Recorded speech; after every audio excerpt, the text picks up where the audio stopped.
Good morning. I'm Kevin Daniel of the dePorres House. And I'm Jaden Pippin of the Lima House. And welcome to this week's broadcast of Across Campus. No, you don't have to keep it under lock and key, 'cause I will never let you down. And if you can't escape all your uncertainty, baby, I can show you how. Let my loving lay your heart on me. If you're hurting, lay it all on me. Yeah, you can lay it all on me. Lay it all on me. You can lay it all on me. If you're hurting, you can lay it all on me. Russia's recent invasion of Ukraine has ravaged the nation and shocked the world. Across Campus's Mac McCoin and Val Lopez seek to properly illustrate this confusing situation the world has found itself in. The war currently raging on in Ukraine has united the Western world like little else could, making even the famously neutral Switzerland pick a side. This war has also proven crippling to Russia, both economically through sanctions and militarily through arms provided to Ukraine. This war has been disastrous to Russia in general, and to Putin in particular. So we must wonder why it is he chose to go to war, and risking the anger of the US and its allies. Many countries worldwide have flocked to support Ukraine. Members of NATO, the UN, and other countries allied to the US have all condemned Putin's actions. In addition, many countries, including the US, have sent money and military supplies to Ukrainians, and already imposed several economic sanctions on Russia, which have proved devastating to its economy. In his State of the Union address, President Biden has also announced the ban of Russian aircraft from entering US airspace, oil exports, and an additional $1 billion to Ukraine. Their financial system is in a meltdown free fall. Last time I checked, their currency has lost about 40% of its value. We're already seeing just the uncertainty of oil prices. Oil prices, I think last night, hit $130 a barrel. And if you take this into perspective, just the opening days of this invasion, oil prices hit $91. That was like on day 2 or 3 of the invasion. And now they're at 130. What we're seeing right now is really a standoff. Putin and the Russians are trying to think, how long will we be willing to go without their oil? And we're trying to say, how long will they be able to handle the sanctions? The ruble, their monetary system is almost destroyed. There is also the actual war being fought in Ukraine to consider, and it has only been going slightly better than the economic one.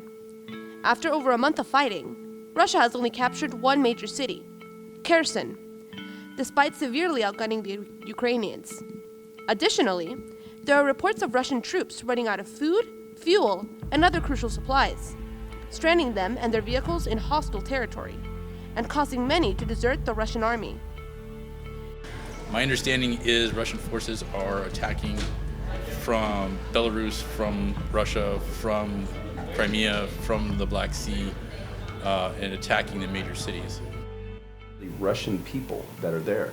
So in the mind of Putin, he is telling people that it is a liberation attack and that he is trying to free the Ukrainian people from Nazism, which is kind of crazy. But the Russian people don't get the same information that we get here. But Ukraine is winning the war of public opinion right now, and as long as Ukraine can hold out, they know that a prolonged war with Russia will cause Russia to pull back eventually. The combat between Russia and Ukraine would not stop soon.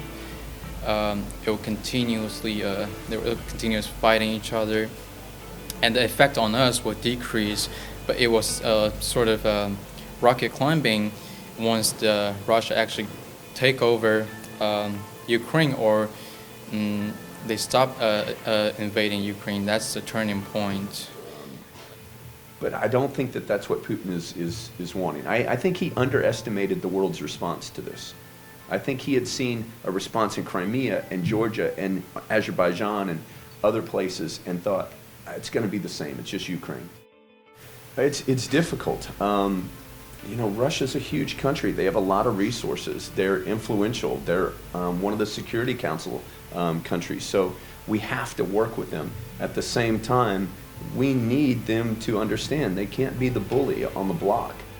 The situation unfolding in Ukraine is truly tragic, both for the citizens of Ukraine, who are fighting to preserve their independence, and the citizens of Russia, who must suffer the consequences of their government's actions.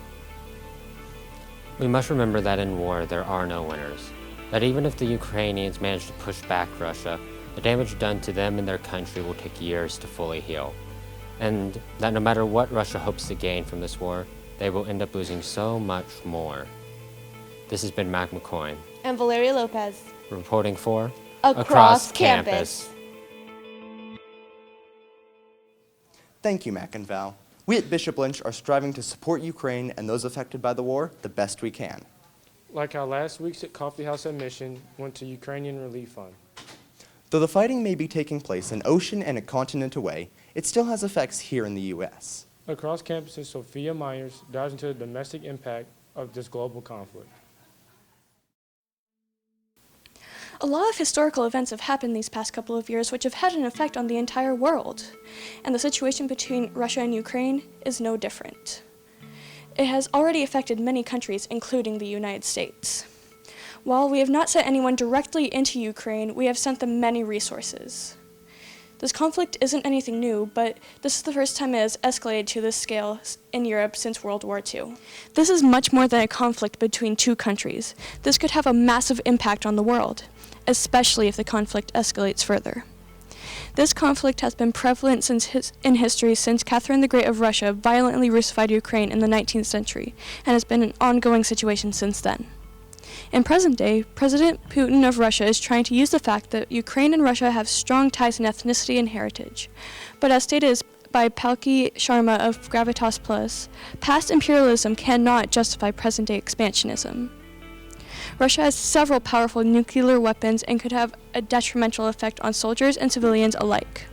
This conflict will also exert many resources across the globe. I know that Ukraine is a sovereign, peaceful nation that is being unprovokedly attacked by kind of sort of an empirical nation, Russia. We've seen quite so clearly the effects on like my day-to-day life. I think the underlying fears that maybe haven't been in America for a long time, like fears of nuclear war and things, are kind of more palpable, especially probably for the first time for people in your generation. There are always bad actors in the world, and this is kind of the first time we've seen that in our lifetimes, that you have other nations that are powerful, that want things in the world, and they're willing to risk world peace to get those things.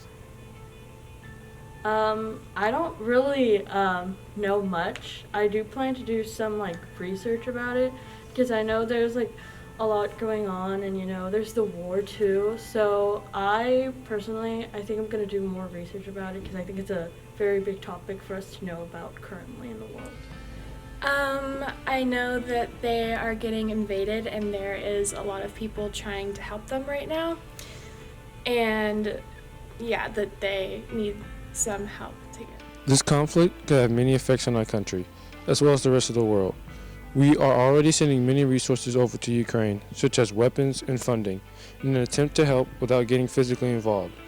Ukraine has been attempting to join NATO since 2008, but since Russia is trying to avoid NATO encroaching on their border, they have been doing all they can to prevent it. The United States have close ties to NATO, and thus sees it necessary to assist Ukraine despite past historical conflicts. This could have an impact on the availability of resources because of everything we are sending over to help.